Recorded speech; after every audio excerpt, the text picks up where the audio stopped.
Bonjour, je suis Rouja Lazarova et je suis en résidence littéraire avec Escale des Lettres. La Bulgarie dont je suis originaire est un pays qui est héritier d'une culture très ancienne, qui a été peuplée par les Thraces à l'époque de Homère et de la Grèce ancienne. C'était, selon la mythologie grecque, le pays d'origine d'Orphée. Et voilà, une culture très ancienne. C'est aussi un pays de souffrance, avec l'envahissement de l'Empire ottoman pendant 5 siècles, avec 40 ans de communisme. Voilà ce que je peux dire de mon pays d'origine.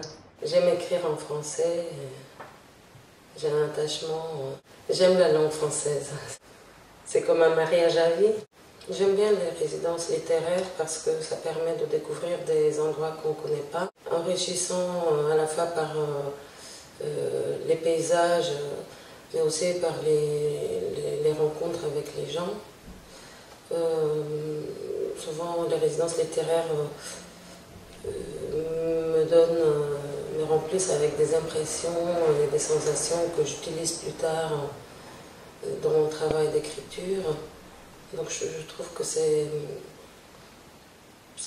une chose belle, quoi. C'est une belle initiative. Le thème de la résidence, l'être nomade, évoque en moi 2 idées. D'abord l'idée du voyage, mais c'est un voyage dans lequel on va emporter son carnet, son ordinateur, ses outils de l'écriture. C'est un thème auquel je m'identifie, parce que c'est ce que j'ai fait en quelque sorte en partant de la Bulgarie. Je suis partie, mais j'ai pris dans ma petite valise mes mots. Et même si la langue a changé, j'ai fait ce voyage sans perdre l'écriture, c'est ça qui est très important.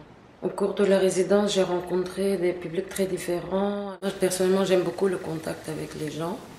C'est vrai que ce n'est pas la même chose que l'écriture, l'isolement, la concentration, mais je pense que le rôle de l'écrivain, c'est aussi de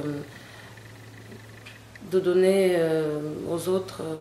Et c'est très plaisant quand on sent qu'on a suscité dans le public une envie de lire ou tout simplement d'écrire. C'est la première fois que je suis invitée dans une résidence littéraire sur une péniche. Je ne connaissais pas Béthune, je ne connaissais pas le Nord, je connaissais à peine l'île. Et je trouve que c'est une région, je découvre cette région avec beaucoup d'intérêt. Je dirais presque que je m'identifie un petit peu à cette région parce qu'on m'a dit que c'était une terre de souffrance en raison de son passé. J'ai beaucoup apprécié l'humour des habitants, des gens du Nord, et ça m'a rapproché un petit peu de la Bulgarie. Tout ça. Bonjour, je suis Louis Smithson. Je suis en résidence littéraire à l'Escale des Lettres. Le Chili, c'est un pays assez extraordinaire. La géographie de mon pays est déterminante pour l'identité de notre peuple, pour notre manière d'être. Quand je suis arrivé, après avoir quitté en 1974, une année après les coups militaires, donc mon pays, je vais dire aussi mon île, parce que vous avez déjà bien compris qu'un pays qui a un mur d'un côté, un océan de l'autre, un désert de l'autre et de l'autre côté la neige, en fait c'est une île. Je suis arrivé en France, fin de 1974, sans parler un mot de français. J'ai appris le français, on peut dire, dans la rue. Résidence littéraire, c'est un moment de rencontre des autres, de sortir de ces intimités extrêmement nécessaires pour l'écriture.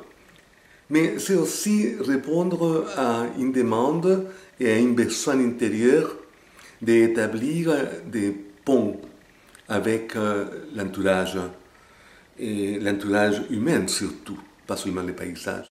L'être nomade, c'est, j'évoquais tout à l'heure, la situation très contemporaine de naître dans un lieu et par les forces ou plutôt par la violence même de l'histoire, on est donc déraciné et on doit faire l'œuvre qu'on a, disons, vocation de faire, et ailleurs, dans un autre lieu.